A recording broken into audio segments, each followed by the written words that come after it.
how to manage notification settings in Messenger. In this video, I'll be showing you how you can manage the notification settings in Messenger. Let's get started. First, open the Messenger app on your device. Now here, you can just tap on this menu right here, tap on it.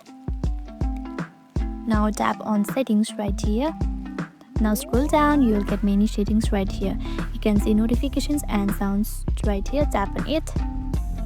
Now you can just enable or disable sound vibrations, or you can also change the text tone right here, tap on it, and you can change the text tone from here. Now you can just toggle this off like this. You can toggle everything off if you don't want to get the notifications, just like this. You can also toggle this on, do not disturb, and you can mute the notification for all the conversations at once. Okay, you can just tap on for 24 hours and you won't be notified till 24 hours. And that's it.